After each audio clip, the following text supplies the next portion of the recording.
Muhammad bin Abdullah sallallahu alaihi wasallam.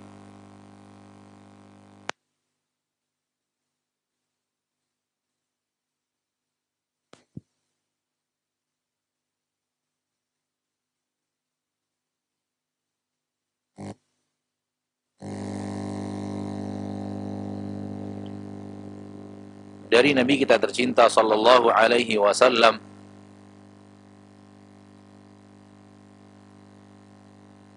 di dalam Sahihul Bukhari, yang mana di pagi hari ini memasuki bab man khassa bil ilmi qauman duna qaumin karahiyata alla yafhamu. Bab tentang seseorang yang mengkhususkan ilmu. Bab seseorang ahli ilmu yang mengkhususkan ilmu qauman kepada sekelompok orang, duna qaumin tanpa kelompok yang lainnya, karahiyata alla yafhamu, karena ditakutkan kaum yang tidak diberitahu itu belum mengerti. Disebabkan kaum yang tidak diberitahu tersebut dikhawatirkan kalau disampaikan kepada mereka, mereka tidak memahaminya.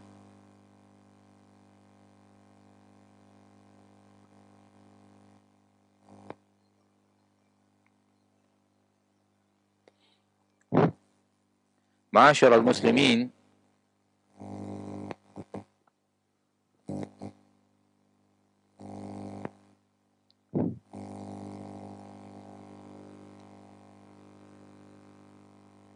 kita ulangi bab man khassa bil ilmi qauman duna qaum.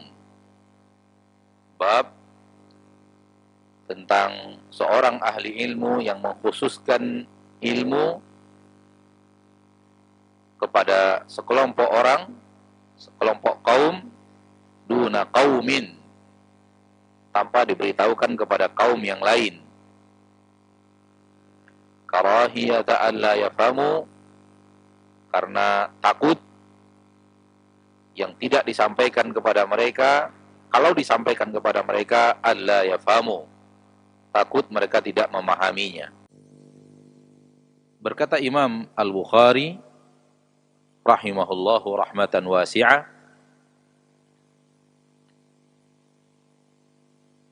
wa qala Aliyun, berkata Ali,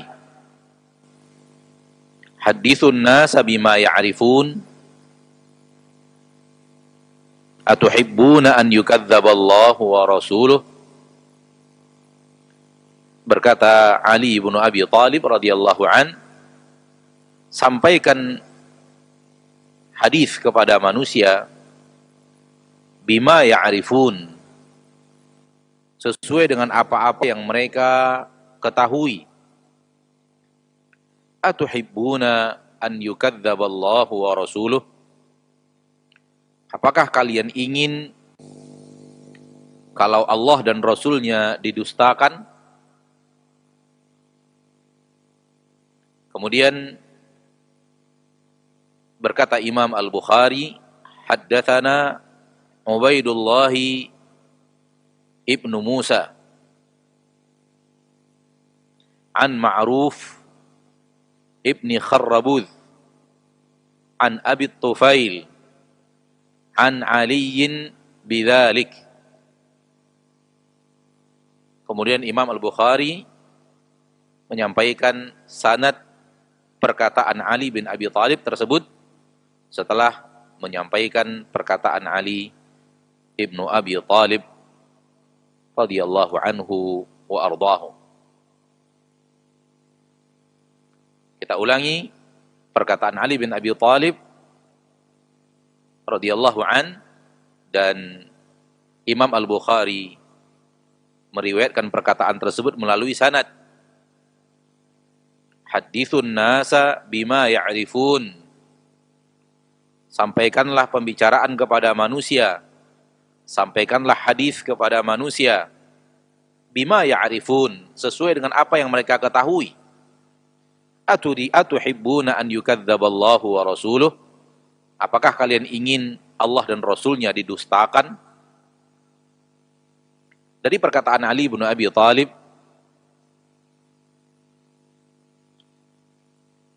dapat difahami bahwa sebahagian manusia belum memahami secara baik sebahagian ilmu yang akan diajarkan kepada mereka.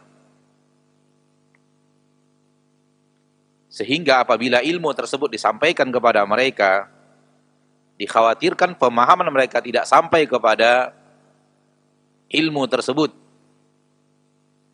dan berbuah, dikhawatirkan berbuah menolak kebenaran tersebut,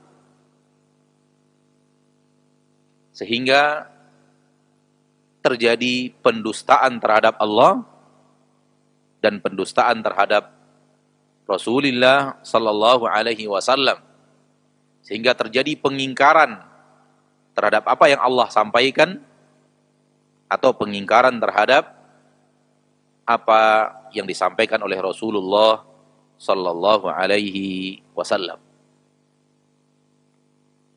Ma'asyiral muslimin, ma'asyiral muslimat, al-hadirin wal hadirat, al-musyahidin wal musyahidat, rahimani wa rahimakumullah. Bab ini bahagian daripada bab ilmu, dan ilmu yang sangat dibutuhkan di dalamnya adalah al-fahmu, pemahaman terhadap ilmu tersebut.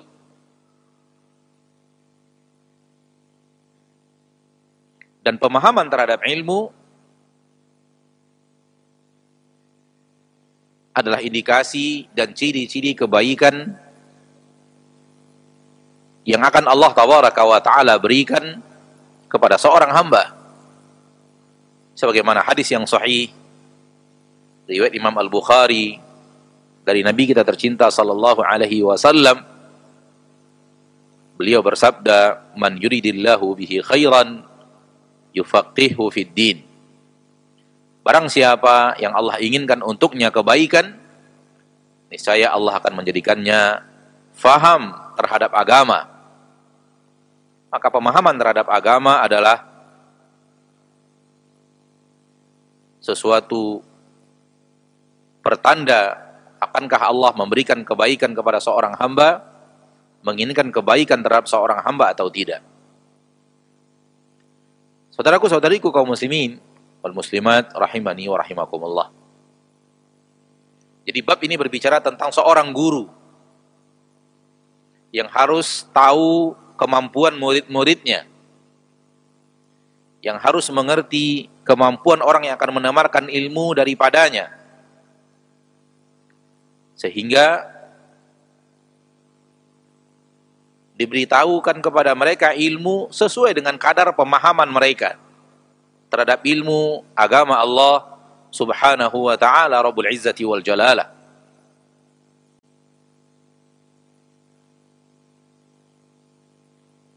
Sehingga yang disampaikan kepada mereka sesuai dengan kadar ilmu mereka, kadar pemahaman mereka. Dan jangan diberikan ilmu yang diprediksi akan melampaui dan jauh melebihi kadar pemahaman mereka tentang agama, sehingga akhirnya berbuah kepada tidak paham dan tidak mengerti, akhirnya meninggalkan dan justru mengingkari kebenaran yang datang dari Allah tabaraka wa ta'ala dan datang dari Rasulullah sallallahu alaihi wasallam. Penyebabnya adalah ketidakfahaman tentang apa yang disampaikan, sehingga berbuah pendustaan. Dan ini adalah babun azim, sebagaimana yang dikatakan oleh para ulama. Ini adalah sebuah bab yang sangat penting, ya, yang harus difahami oleh para pendakwah, para guru yang akan menyampaikan ilmu kepada manusia, agar tidak memberikan kepada mereka ilmu yang hak, yang belum sampai kadar pemahaman mereka kepada ilmu tersebut. Bukan karena menyembunyikan ilmu, karena menyembunyikan ilmu terlarang. Menyembunyikan ilmu terlarang. Terancam dengan neraka. Di dalam hadis yang sahih dari Nabi kita tercinta sallallahu alaihi wasallam, diriwayatkan oleh Imam Muslim, "Man su'ila an ilmin fakatamahu uljima'u yaumal qiyamah bilijamin minan nar." Barang siapa yang ditanya tentang sebuah ilmu, dia tahu jawabannya, dia mengerti, fakatamahu, namun dia sembunyikan, tidak mau dia sampaikan, uljimahu yaumal qiyamati bilijamin minan nar, maka dia akan dibelenggu di hari kiamat di neraka dengan belenggu dari neraka. Ini ancaman untuk orang-orang yang menyampaikan ilmu yang hak. Maka pada dasarnya menyembunyikan ilmu, ini ancaman untuk orang-orang yang menyembunyikan ilmu yang hak. Maka pada dasarnya menyembunyikan ilmu, tidak menyampaikan ilmu yang hak adalah dosa dan terancam dengan neraka. Bab sekarang bukan menyembunyikan ilmu, bukan. Akan tetapi mengundur penyampaiannya. Karena dikhawatirkan yang mendengarnya tidak bisa memahaminya dengan baik. Yang kalau disampaikan juga akan berbuah pengingkaran.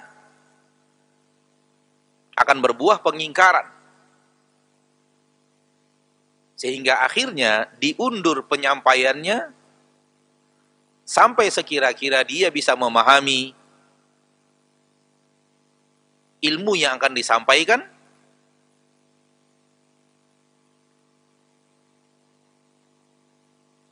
baru ketika itu ilmu tersebut disampaikan kepadanya. Dan Rasul kita tercinta sallallahu alaihi wasallam memperhatikan kaidah penting dalam masalah ini.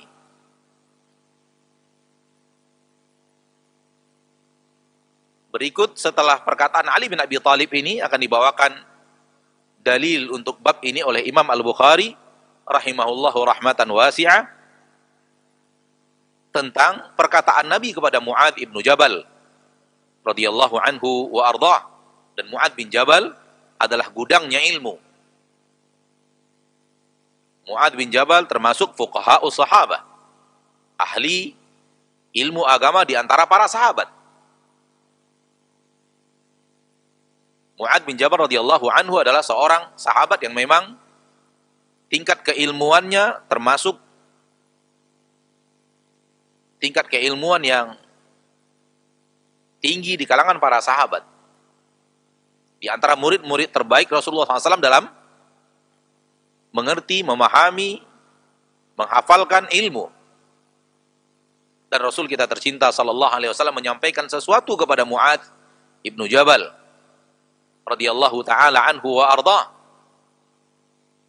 Ketika Mu'adz bin Jabal mengatakan, apakah saya akan sampaikan ini kepada manusia agar mereka bahagia dan gembira dengannya? Kata Nabi, jangan dulu.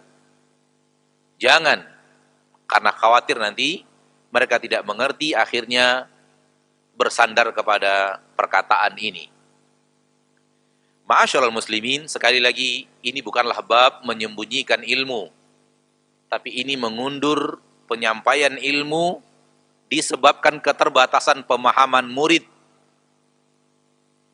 Disebabkan keterbatasan pemahaman orang yang akan mendengarkan ilmu tersebut.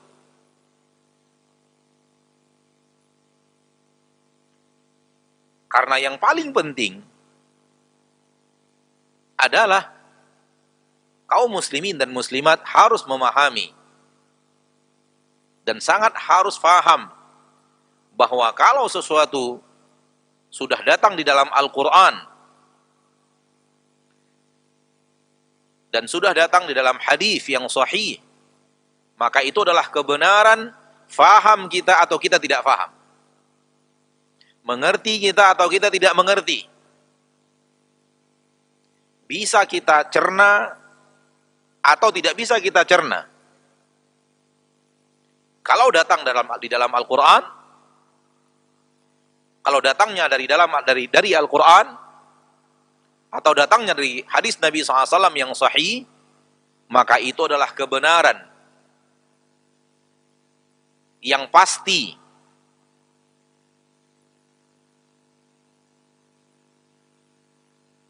Itu adalah kebenaran yang pasti. Karena tidak ada kebatilan yang ada di dalam Al-Quran. Sebagaimana tidak ada kebatilan yang ada di dalam hadis Nabi SAW yang sahih. Kaidah ini harus difahami oleh setiap muslim. Kalau sudah sah datangnya dari Nabi SAW dalam hadis yang sahih, dan sudah sah datangnya dari Al-Quran, maka itu haqqul yaqin, kebenaran yang pasti kebenaran. Masalahnya kemudian, apakah kita memahami, bisa memahami dengan pemahaman kita atau tidak? Tentunya yang diinginkan adalah kita memahaminya. Akan tapi di sana ada orang-orang yang memiliki keterbatasan pemahaman. Sehingga kalau hal tersebut disampaikan kepadanya, dia tidak akan bisa memahami dengan baik. Sehingga penyampaiannya diundur sampai dia bisa memahami dengan baik, sampai dia semakin mengerti beragama, semakin mengerti kepatuhan dan ketaatan kepada Allah dan Rasul-Nya, semakin mengerti bahwa perkataan Allah dan Rasul-Nya tidak boleh didustakan, semakin mengerti bahwa logikanya harus diletakkan di belakang Al-Quran dan hadis, tidak di depan Al-Quran dan hadis, semakin mengerti berilmu yang benar, semakin bererti mengamalkan sami'na wa ata'na, dan semakin menambah khazanah ilmiahnya, kekuatan ilmunya, kemampuan ilmunya, dan baru kemudian masalah yang tadi diundur disampaikan kepadanya. Fahamlah kita bahwa ilmu ini manusia tidak satu derajat. Ilmu ini tidak satu derajat, berbeda-beda. Dan manusia mutafawitun fi fahm. Manusia berbeda-beda di dalam pemahaman tentang Al-Quran dan hadis. Orang yang baru saja masuk Islam tentu berbeda dengan orang yang sudah lama di dalam agama Islam. Orang yang baru saja mengerti bagaimana sunnah tentu berbeda dengan orang yang sudah melalang buana di kajian-kajian sunnah, kajian-kajian yang mengajak kepada sunnah Rasul kita tercinta sallallahu alaihi wasallam. Dan seorang penuntut ilmu yang baru sampai di majelis ilmu tentu berbeda dengan orang yang sudah bertahun-tahun di majelis ilmu tersebut. Sehingga seorang guru, seorang yang akan menyampaikan ilmu agama, dituntut untuk mengerti siapa yang ada di hadapannya. Dan dia berbicara dengan siapa. Dan yang akan mendengarkan perkataannya siapa.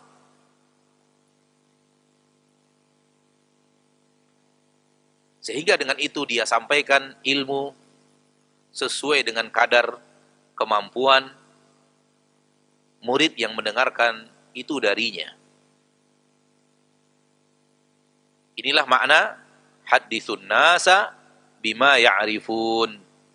Sampaikan hadis sampaikan bahasan agama, pembicaraan agama kepada manusia sesuai dengan kadar kemampuan mereka memahami agama.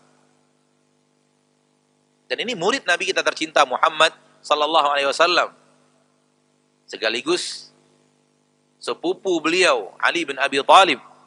Dan Ali bin Abi Thalib termasuk fuqaha'us sahabah, seorang yang ahli fikih, ahli ilmu, yang pemahamannya luar biasa tajam di dalam agama Allah Rabbul Izzati wal Jalalah.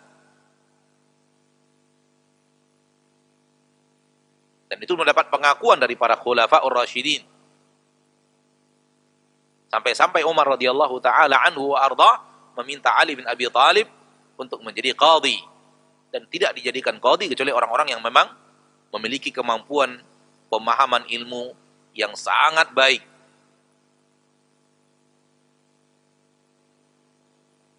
Apa yang dikhawatirkan? Yang dikhawatirkan pemahaman orang yang disampaikan kepadanya kebenaran tidak sampai. Akhirnya dia menolak kebenaran itu. Akhirnya dia menolak kebenaran itu. Terjadilah pendustaan, penolakan terhadap apa yang Allah katakan. Terjadilah pendustaan atau penolakan terhadap apa yang Rasulullah sallallahu alaihi wasallam katakan, sehingga berbahaya untuk murid itu sendiri. Berbahaya untuk murid itu sendiri. Ma'asyiral muslimin, ma'asyiral muslimat, rahimani wa rahimakumullahu jami'an.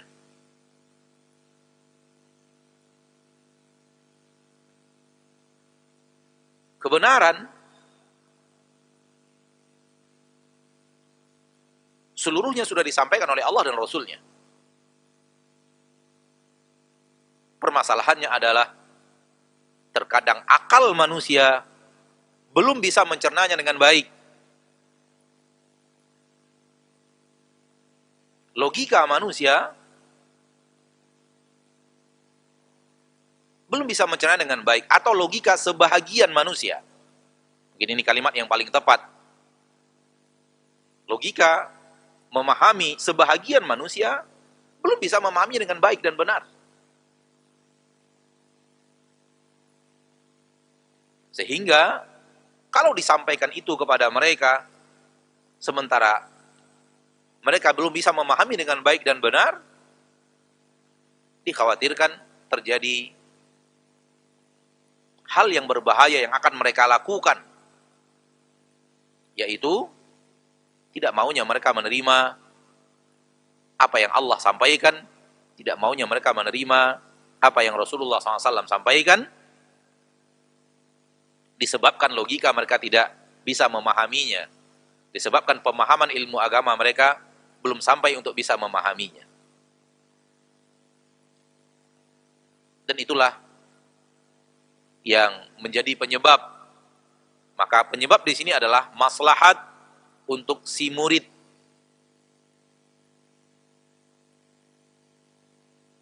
Dan ini yang membedakan antara mengundur penyampaian ilmu dan menyembunyikan ilmu. Menyembunyikan ilmu, benar-benar menyembunyikan kebenaran. Tidak mau kebenaran itu diangkat ke permukaan, disimpan seperti perbuatannya orang Yahudi. Mereka tahu kebenaran. Mereka membaca Taurat. Dan di dalam Taurat terdapat kebenaran. Sebahagian isi Taurat itu tidak berubah. Tapi mereka sembunyikan kebenaran itu. Dan yang paling besar dari apa yang mereka sembunyikan adalah kebenaran bahwa Nabi yang terakhir adalah Nabi Muhammad sallallahu alaihi wasallam yang wajib untuk ditaati, wajib untuk dipatuhi. Allah mengatakan tentang orang Yahudi, ya'rifunahu kama ya'rifuna abna'ahum. Orang Yahudi itu tahu dan kenal Nabi Muhammad SAW sebagaimana mereka mengetahui dan mengenal anak mereka sendiri. Adakah orang tua yang tidak kenal kepada anaknya? Seperti itulah perumpamaan yang dibuatkan oleh Allah Tabaraka wa Ta'ala tentang orang Yahudi benar-benar tahu ini adalah nabi yang hak.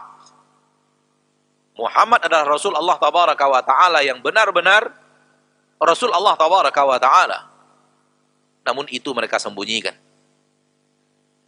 Ini namanya kitmanul ilm. Ini menyembunyikan ilmu, menyembunyikan kebenaran.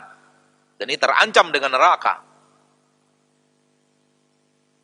Namun bahasan bab kita sekarang bukanlah menyembunyikan ilmu, akan tetapi bab memperhatikan tingkat pemahaman murid yang mendengarkan ilmu, dan jangan disampaikan bahasan kepada mereka yang belum bisa memahaminya dengan baik, sehingga khawatirnya mereka justru nanti menolak ayat-ayat Allah dan menolak sunnah Rasulullah sallallahu alaihi wasallam. Ma'asyiral muslimin, ma'asyiral muslimat, rahimani wa rahimakumullah. Dan ini untuk para ulama, para guru, para ahli ilmu,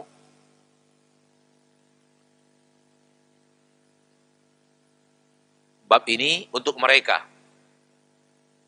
Bab memperhatikan siapa yang akan menerima, siapa yang akan mendengarkan ilmu dari kita.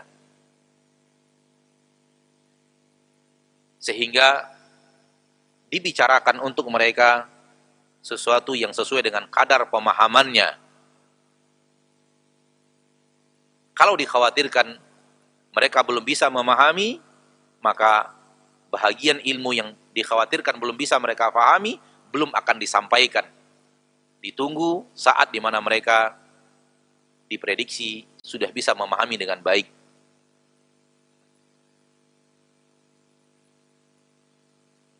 Kita ambil contoh. Berbicara tentang sesuatu di dalam Al-Quran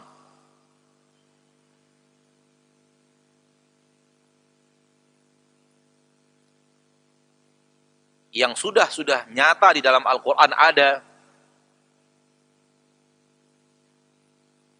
diulang dalam beberapa ayat di dalam Al-Quran,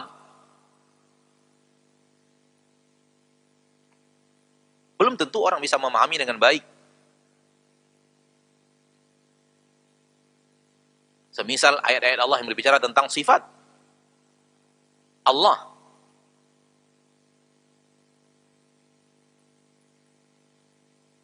Belum tentu semua manusia bisa disampaikan itu kepada mereka.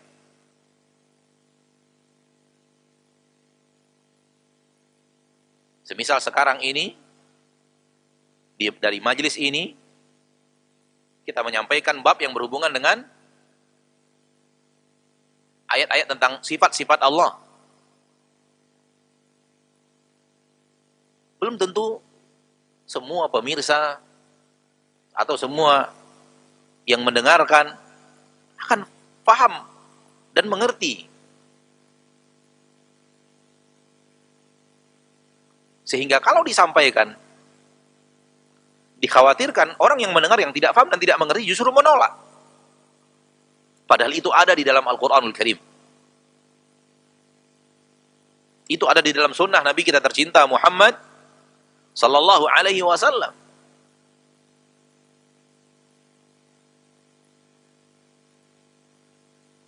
Ini salah satu contoh, ya, ma'asyiral muslimin, ma'asyiral muslimat, yang berhubungan dengan bab yang sedang kita pelajari, yaitu perkataan Ali bin Abi Thalib, haditsun nasa bima ya'rifun tuhibbuna an yukadzdzaballahu wa rasuluh.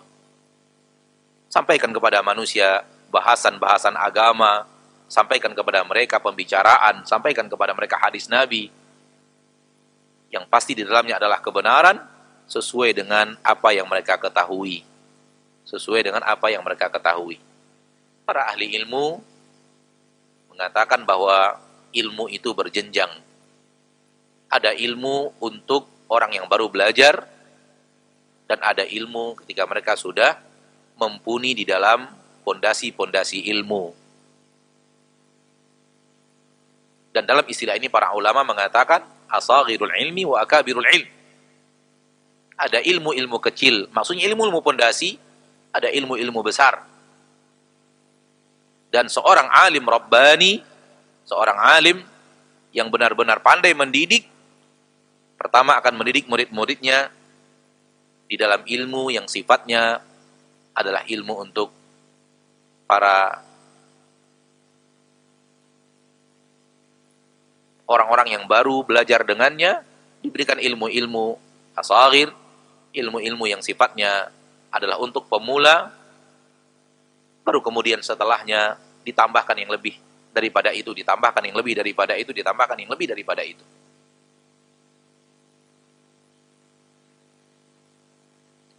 Ma'asyiral muslimin, ma'asyiral muslimat, rahimani wa rahimakumullah. Karena kalau pendustaan terhadap Allah dan Rasulnya, ini adalah penolakan terhadap apa yang Allah sampaikan kepada apa yang disampaikan Rasulullah SAW, ini adalah dosa yang sangat besar.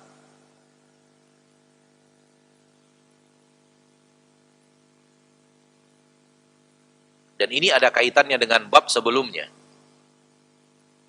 Kalau kita ingat bab sebelumnya, dikhawatirkan terjadi mafsadah disebabkan Rasulullah SAW kalau merubah Ka'bah, dikhawatirkan terjadi mafsadah. Hal yang ini mirip dengan itu. Dari sisi dikhawatirkan terjadi mafsadat kepada murid, kepada pemahaman murid.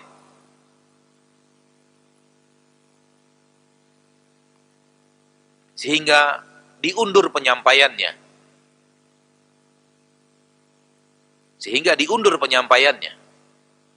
Karena kalau disampaikan sekarang, dikhawatirkan terjadi mudarat, mafsadat kepada si murid, orang yang disampaikan. Sehingga untuk menjaga tidak terjadi mafsadat, maka bahasan tersebut diundur sementara sampai murid tersebut sudah bisa di dalam ilmu-ilmu yang kadar pemahaman mereka sudah paham dan mengerti, baru kemudian hal tersebut disampaikan. Supaya mereka tidak menolak apa yang Rasulullah sallallahu alaihi wasallam sampaikan, apa yang Allah tabaraka wa taala sampaikan.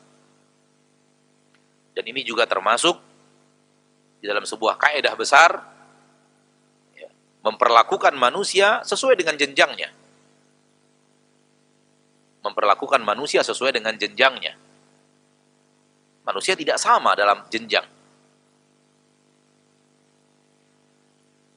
Manusia tidak sama dengan dalam jenjang. Baik jenjang di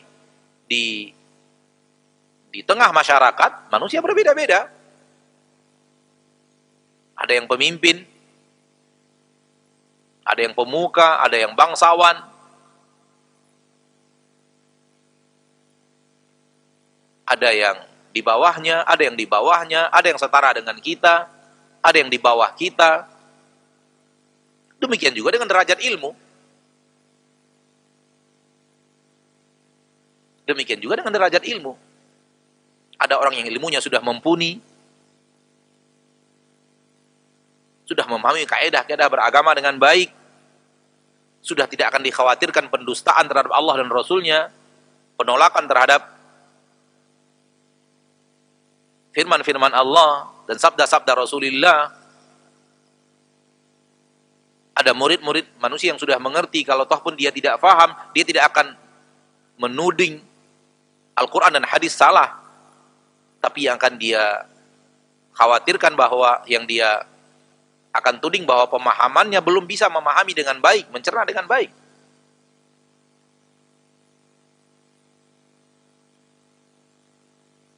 Nah, masalah ini, ikhwani wa akhwati fiddin, rahimani wa rahimakumullah, ini bab yang diinginkan oleh Imam Al-Bukhari, ya.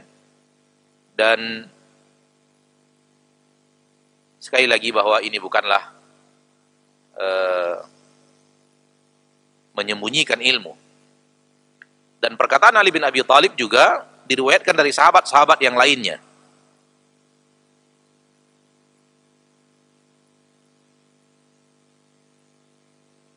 Diriwayatkan dari Abdullah bin Mas'ud.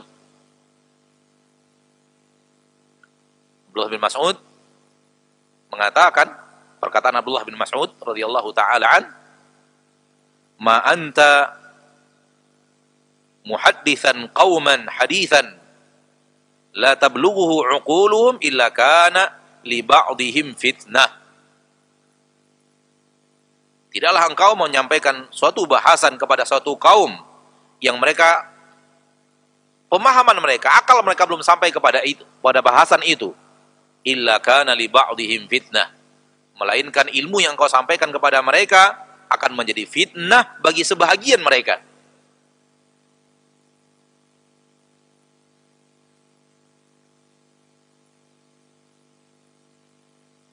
Akan menjadi fitnah bagi sebahagian mereka. Akhirnya menjadi ilmu yang mereka tidak mau lagi mendengarnya, atau kebenaran yang mereka anggap adalah kebatilan. Dan ini fitnah terbesar.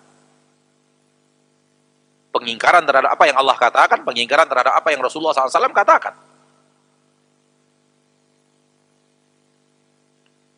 Ma'asyiral muslimin, kita tutup bahasan dengan mengatakan bahwa tidak ada kebenaran yang datang di dalam Al-Quran dan kebenaran yang ada di dalam hadis Nabi yang sahih yang bertolak belakang 180 derajat dengan logika manusia. Itu tidak ada.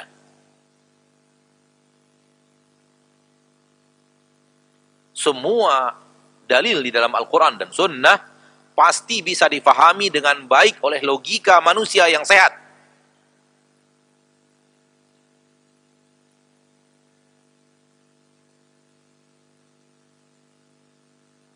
Karena tidak ada ayat Al-Quran dan hadis yang bertolak belakang dengan logika yang benar. Seluruh nas Al-Quran dan hadis tidak ada yang bertolak belakang dengan logika manusia yang benar. Namun ketika manusia memiliki logika yang tidak benar, ketika itulah dia akan bertemu logikanya bertabrakan dengan Al-Quran dan hadis. Disebabkan logikanya sedang tidak sehat, pemahamannya sedang tidak benar.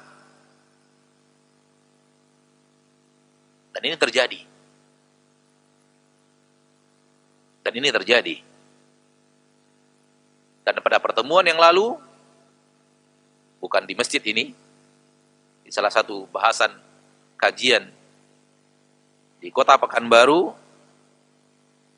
ana sampaikan bahwa seseorang yang menyampaikan perkataan Rasul kita tercinta Muhammad sallallahu alaihi wasallam, menyampaikan hadis Nabi kita tercinta sallallahu alaihi wasallam, dia bacakan hadisnya.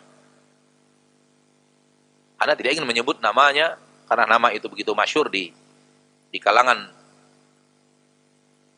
umat Islam di Indonesia. Nama orang tersebut, dia bacakan hadisnya. Disebutkan riwayat dari Fulan bin Fulan, diriwayatkan oleh Imam Muslim, dibacakan hadisnya. Lalu kemudian dia katakan, dan barang siapa yang melakukan itu sekarang, dia melakukan kesesatan.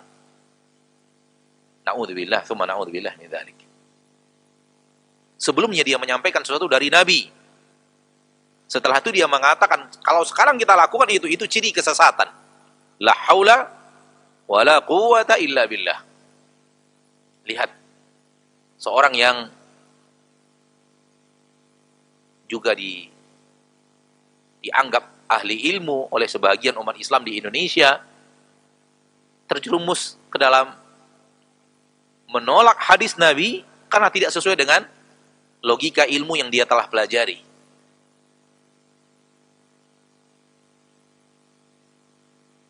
Kalau ini berlaku, terjadi kepada seorang yang dianggap ahli ilmu, apatah lagi orang awam. Orang yang baru saja duduk di majelis ilmu, baru saja bertaubat misalnya, baru saja masuk agama Islam. Lalu disampaikan kepadanya bahasan-bahasan berat yang akal mereka tidak kuasa untuk memahaminya, ini menjadi fitnah bagi mereka. Dan ini bab ini bukan bab untuk murid, ya. tapi bab untuk guru. Agar guru bisa mengetahui kadar pemahaman murid-muridnya dan menyampaikan ilmu sesuai dengan kadar pemahaman murid tersebut. Tidak ada sesuatu di dalam Al-Quran dan hadis yang bertolak belakang dengan logika yang sehat. Kalau terjadi logika kita bertabrakan dengan Al-Quran dan hadis, berarti logika kitalah yang harus terdakwa. Yang harus terdakwa diletakkan adalah logika kita. Terdakwa sedang tidak sehat. Bukan Al-Quran dan hadisnya yang salah, tapi logika kita yang sedang salah. Karena Allah mustahil salah, Rasulullah SAW mustahil salah, yang sangat tidak mustahil salah adalah logika kita. Yang sangat tidak mustahil salah adalah logika kita. Karena kita memiliki keterbatasan pemahaman. Ditambah ada iblis yang memasukkan pemahaman yang batil. Ditambah orang-orang sekeliling kita. Ditambah adat kebiasaan kita. Sehingga kemungkinan logika kita sedang tidak bisa untuk menerima kebenaran. Sedang tidak bisa memahami kebenaran. Maka kalau ada Al-Quran dan hadis yang tidak bisa difahami, dan hadisnya sahih, berarti pemahaman kita yang harus kita tuding belum bisa memahami kebenaran yang ada di dalam Al-Quran dan di dalam hadis. Ma'asyiral muslimin, ma'asyiral muslimat, rahimani wa rahimakumullah. Mungkin secara materi kita cukup sampai di situ, dan mudah-mudahan Allah tabaraka wa ta'ala menjadikan pertemuan kita ini adalah pertemuan yang ia ridhoi dan ia cintai. Dan insya Allah pada pertemuan yang akan datang kita akan bacakan riwayat hadisnya. 2 hadis dibawakan oleh Imam Al-Bukhari, kita akan bacakan kedua-duanya pada pertemuan yang akan datang bi'idznillah azza wa jal, yang berhubungan dengan masalah ini. Wallahu ta'ala a'la wa a'lam bisawab.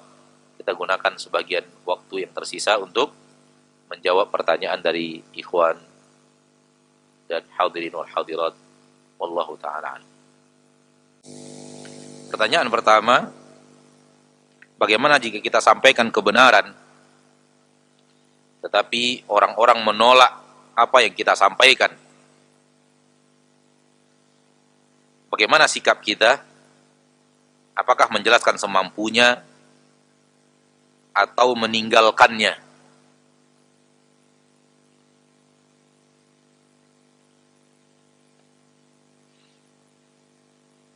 Kembali kepada bahasan maslahat dan mafsadat. Kembali kepada bahasan maslahat dan mafsadat. Sekiranya maslahatnya adalah disampaikan, dan apa yang disampaikan itu nyata-nyata kebenarannya, dan secara pemahaman orang yang akan kita sampaikan itu kepadanya bisa dia pahami,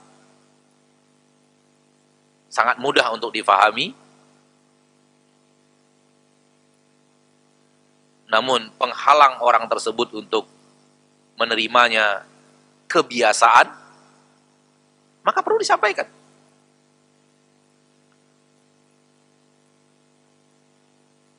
Perlu disampaikan kebenaran. Karena pada dasarnya difahami. Karena pada dasarnya mudah dicerna. Mudah untuk difahami. Namun, penghalang orang mengikutinya hanya karena kebiasaan misalnya, hanya karena adat istiadat, hanya karena apa yang mereka terima dari orang tua mereka tahu tidak seperti ini misalnya. Penolakannya hanya karena itu. Seperti orang-orang Quraisy yang menolak apa yang disampaikan oleh Nabi kita tercinta Muhammad sallallahu alaihi wasallam, maka tetap disampaikan.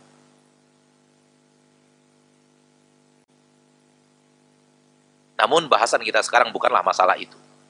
Masalah kita adalah orang yang sudah mengerti agama. namun kadar pemahamannya belum memahami. Orang yang sudah mau untuk kembali kepada Al-Quran dan hadis, tapi kadar ilmunya belum sampai. Wallahu ta'ala alam. Adapun soal yang tadi, melihat kepada masalah dan mafsadat. Dan kalau dilanjutkan, apa yang kita sampaikan daripada tadi akan berbuah kepada debat, akan berbuah kepada debat kusir, akan berbuah kepada kalimat-kalimat yang kasar, maka ini mudarat. Maka ini adalah mudarat. Tinggalkan. Karena ilmu itu bukan untuk diperdebatkan. Dan ilmu itu bukan untuk mengundang murka dan amarah. Wallahu ta'ala ala wa alam bisawab. Apakah ancam menyembunyikan ilmu hanya berlaku untuk para da'i saja, atau berlaku untuk semua orang yang mengetahui kebenaran, wajib untuk menyampaikannya? Untuk setiap orang yang sudah mengerti yang benar, lalu dia ditanya. Lalu dia ditanya. Sengaja dia sembunyikan kebenaran yang dia ketahui tersebut, maka terancam dengan ilmu. Terancam dengan azab di neraka. Dia sudah tahu. Ilmunya dia sudah tahu. Kebenaran dia sudah mengerti. Kemudian dia ditanya dan tidak mau menjawab. Sengaja dia sembunyikan. Maka terancam dengan neraka seperti yang tadi telah kita sampaikan.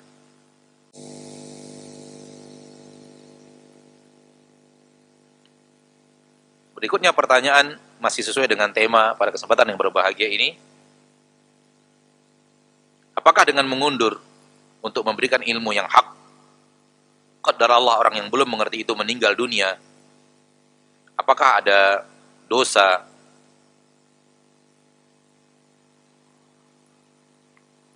pada orang yang menunda penyampaian ilmu tersebut? Dan apakah juga ada dosa bagi yang belum tersampaikan kepadanya ilmu tersebut?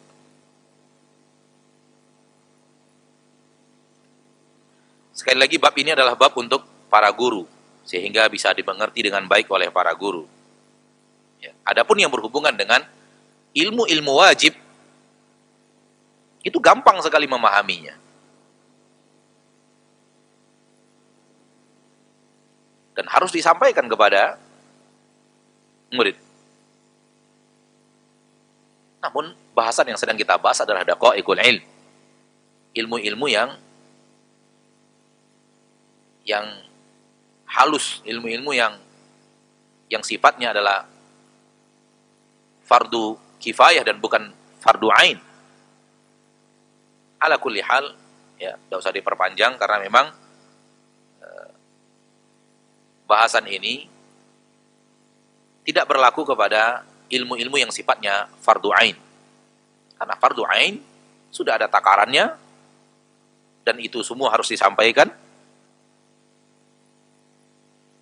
Namun yang sifatnya fardu kifayah oleh orang boleh tahu dan boleh tidak. Sehingga yang disampaikan, yang mengundur penyampaian tidak berdosa, dan orang yang belum mendapatkannya juga tidak berdosa. Wallahu ta'ala.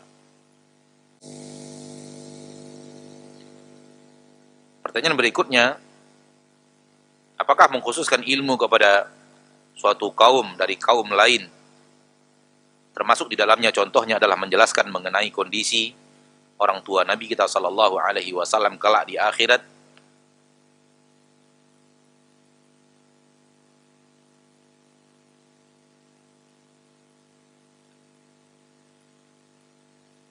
Sekali lagi, ini tergantung kepada siapa yang mendengarkan. Tergantung kepada siapa yang mendengarkan. Dan boleh jadi bahasan ini kita bahas. Kita sampaikan apabila kita tidak khawatir apa yang kita sampaikan daripada apa yang Rasul sampaikan akan memberikan mudarat kepada yang mendengarkannya. Tapi boleh jadi kita berada di tengah suatu kaum yang kalau kita sampaikan itu kepada mereka, mudarat untuk mereka.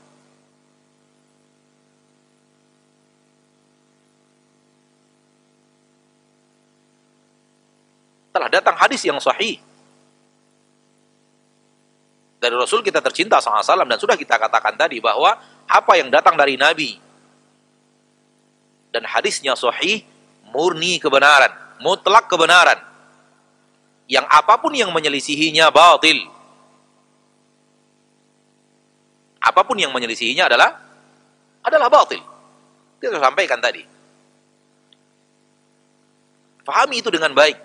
Wahai saudaraku, saudariku, kaum muslimin dan muslimat. Apapun yang sampai kepada kita dari Nabi kita tercinta SAW, itulah dia kebenaran yang mutlak. Menyelisihinya adalah kebatilan.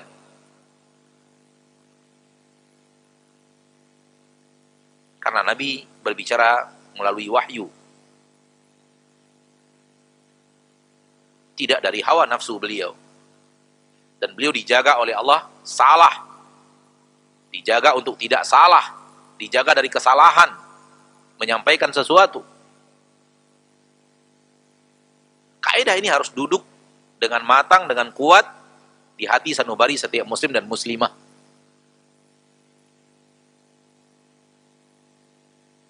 Sehingga ketika datang kepada mereka riwayat dari Nabi SAW tentang apa yang tadi ditanyakan, mereka bisa menerimanya dengan baik. Menerima bahwa itu adalah kebenaran. Walau logika harus berusaha dicocokkan dan dipaksa untuk bisa dicocokkan dengan apa yang disampaikan oleh Nabi kita tercinta sallallahu alaihi wasallam tersebut. Wallahu ta'ala a'la wa a'lam. Tapi boleh jadi bagi sebagian manusia, sekelompok manusia yang kalau disampaikan itu kepada mereka bisa saja mereka itu mengingkari apa yang Rasulullah SAW sampaikan. Seperti yang tadi ditanyakan. Sebagian manusia disampaikan tidak bisa menerima. Karena dia mendahulukan logikanya. Dia mendahulukan perasaan cintanya kepada Nabi. Cinta kepada Nabi adalah kebaikan. Dan cinta kepada Nabi menuntut kita untuk menerima semua yang Nabi katakan. Wallahu ta'ala a'la wa alam. Sehingga para ulama mengatakan, barang siapa yang menolak apa yang Nabi katakan, maka kita menuding Nabi SAW khianat. Wallahu a'lam. Pertanyaan berikutnya, jika di keluarga kita terjadi perbedaan pemahaman, bagaimana sebaiknya sikap kita, Ustadz? Karena saya sudah coba menyampaikan kebenaran dari Al-Quran dan hadis Nabi SAW, tapi yang terjadi penolakan, debat dan ribut. Akhirnya saya memilih untuk bersabar dan diam dan berdoa saja.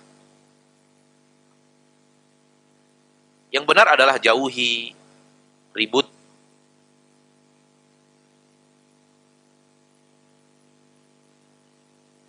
jauhi debat, jauhi ribut, dan terus sampaikan kebenaran dengan akhlak yang mulia. Dan jangan berhenti.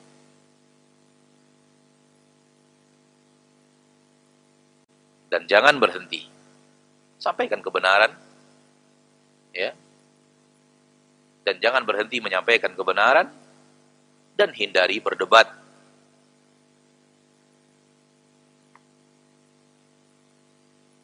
Kalau memang pemahaman agama tersebut bukanlah pemahaman yang membawa mudarat. Sekali lagi kita katakan bahwa hal ini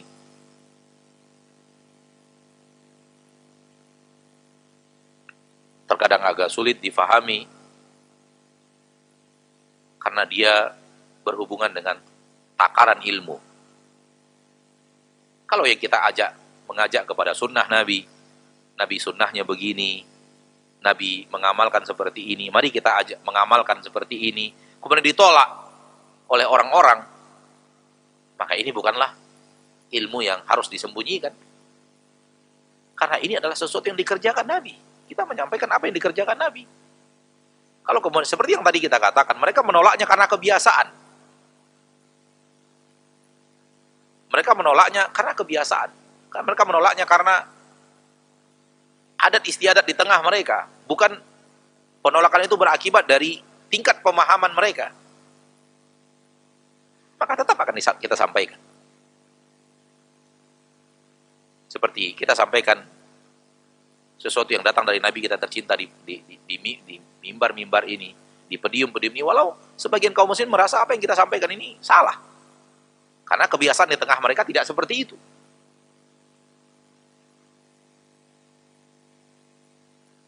Ini bab seperti ini biasanya di dalam bab menyampaikan kebenaran, ya. Tapi ini bahasannya adalah kepada bahasan khusus, yaitu Nabi SAW kepada para sahabat yang ahli ilmu, menyampaikan sebagian ilmu dan tidak sampaikan kepada yang lain. Jadi ini bahasanya khusus, wallahu ta'ala a'la wa alam.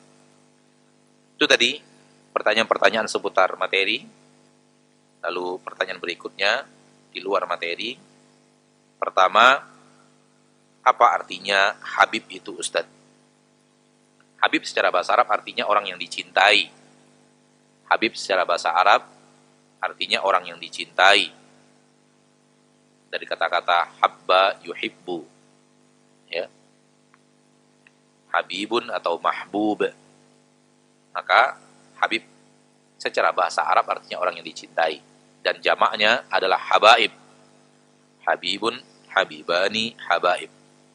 Namun secara istilah yang beredar terkhusus di Indonesia, kalimat Habib itu diistilahkan kepada orang yang dinyatakan secara nasab itu memiliki nasab keturunan Nabi kita tercinta Muhammad Sallallahu Alaihi Wasallam. Sudah menjadi istilah Habib. Ya, kalau di kota Mekah istilahnya bukan Habib, tapi istilahnya Syarif, orang mulia. Demikian juga yang anak ketahui di Yaman, di Madinah, di Mekah, istilah yang mereka gunakan untuk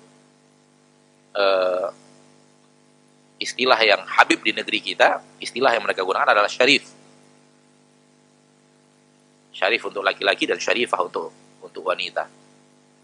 Yang pada dasarnya maknanya orang mulia. Namun diistilahkan menjadi sebuah istilah untuk orang yang memiliki keturunan Nabi kita tercinta sallallahu alaihi wasallam. Ya. Ini istilah Habib. Ya, soal apakah benar atau tidak benar kita tidak tahu. Sampai dia bisa membuktikan kebenarannya dengan nasab yang jujur. Wallahu ta'ala alam. Jadi istilahnya adalah untuk itu.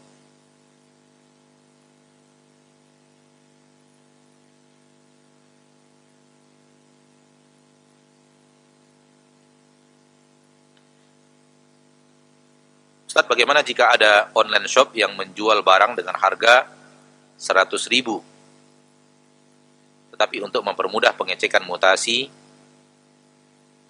online shop itu memberikan 2 digit atau 3 digit di belakang sebagai kode, misalnya menjadi 100.050 rupiah. Apakah boleh?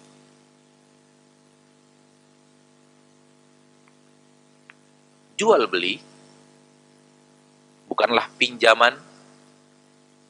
meminjam. Jual beli bukanlah pinjam meminjam.